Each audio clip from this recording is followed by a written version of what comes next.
दुनिया की जानकारी समेटने वाला एक पत्रकार है। कि दुनिया की जानकारी समेटने वाला एक पत्रकार है। उस पत्रकार का पत्र ही तो आज का समाचार है। ज्ञान की कोई सीमा नहीं होती और ज्ञान अपने अलग अलग रूपों में हमें मिलता है। हमारा इतिहास भी ज्ञान है और वर्तमान भी।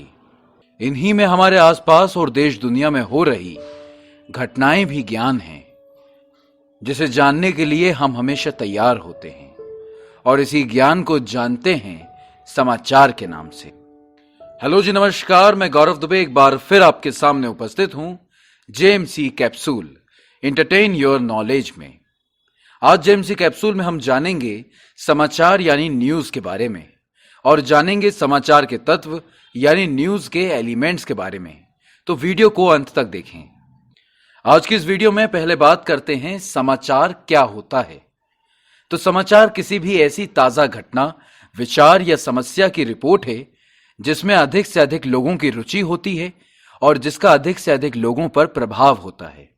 समाचार के बारे में पूरी जानकारी इकट्ठा करके जो समाचार लिखता है उसे पत्रकार कहते हैं।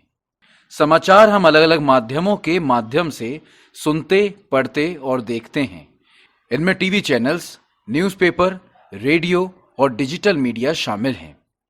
पत्रकार जब किसी घटना, विचार या समस्या के बारे में लिखता है तो उस जानकारी को समाचार बनाने के लिए कुछ बातों का ध्यान रखना बहुत जरूरी होता है। उन्हीं बातों को हम समाचार के तत्व यानी एलिमेंट्स ऑफ न्यूज कहते हैं। आज की इस वीडियो में अब हम जानेंगे 6 मुख्य अलग अलग न्यूज एलिमेंट्स के बारे में। एलिमेंट्स ऑफ न्यूज में पहला एलिमेंट है नवीनता यानी नॉवेलिटी। किसी भी घटना, विचार या समस्या के समाचार बनने के लिए यह बहुत जरूरी है कि वह नया यानी ताजा हो। कहा भी जाता है कि न्यूज न्यू है इसलिए न्यूज है, यानी समाचार में अगर नवीनता नहीं है तो वह एक जानकारी तो हो सकती है लेकिन समाचार नहीं। उदाहरण के तौर पर मान लीजिए अगर किसी जगह पर कोई पुल टूट गया है और अगर उसकी खबर आप जल्द से जल्द नहीं देंगे, लोगों को परेशानी हो सकती है। इसलिए समाचार का समय पर होना यानी उसका ताजा होना बहुत जरूरी है। नवीनता के बाद जानते हैं निकटता यानी प्रॉक्सिमिटी को। यह बात बिल्कुल साफ है कि जीवन में जो जितना करीब होता है वो उतना ही प्रिय होता है। ये मानव स्वभाव है। स्वाभाविक है कि लोगों को उन घटनाओं के बारे में जानने के लिए अधिक उत्सुकता होती है जो उनके आसपास की होती हैं। उदाहरण के तौर पर अगर पेट्रोल के दाम पूरे विश्व में बढ़े हैं तो बजाय किसी अन्य देश या किसी अन्य राज्यों में पेट्रोल के दाम क्या हैं इसे जानने से ज्यादा आप जहां रहते हैं उस जगह पर पेट्रोल का क्या प्राइस है इसे जानने में आपकी ज्यादा रुचि होगी। इसलिए आपके यहां आने वाले समाचार पत्रों में आपके पास की खबरों पर ज्यादा ध्यान दिया जाता है। समाचार के इसी तत्व को निकटता कहते हैं। निकटता के बाद अब जानते हैं प्रभाव यानी इन्फ्लुएंस को। किसी घटना के प्रभाव से भी उसकी न्यूज इंपॉर्टेंस तय की जाती है। किसी घटना से जितने अधिक लोग प्रभावित होंगे उसके समाचार बनने की संभावनाएं उतनी ही बढ़ जाती हैं। उदाहरण के तौर पर जब भारत सरकार ने 2016 में नोटबंदी की घोषणा की तो उस समय उससे बड़ी खबर कोई सी नहीं थी, क्योंकि नोटबंदी का प्रभाव करोड़ों लोगों के जीवन पर हुआ था। और यही कारण है कि खबर में प्रभाव का होना बहुत जरूरी है।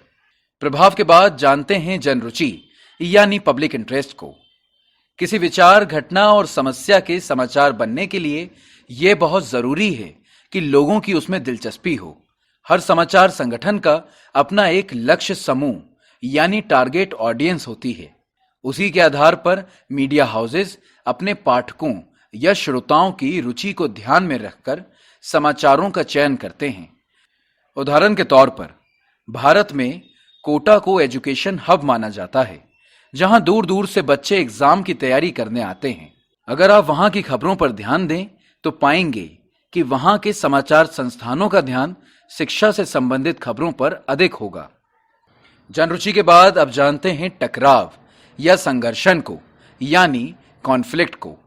अगर किसी खबर में टकराव यानी कॉन्फ्लिक्ट का पहलू भी है तो उसके समाचार के रूप में चयन होने की संभावनाएं बढ़ जाती हैं। उदाहरण के तौर पर इलेक्शन के समय जब दो मुख्य पॉलिटिकल पार्टीज के बीच में टकराव होता है तो ऐसे में उससे संबंधित खबरों में पाठकों की रुचि बढ़ जाती है। इसलिए अगर आपकी न्यूज में कॉन्फ्लिक्ट है तो यह तय है कि उसको पढ़ने में पाठकों की अधिक रुचि होगी। कॉन्फ्लिक्ट के बाद अब जानते हैं ऑडिडिटी यानी अनोखापन।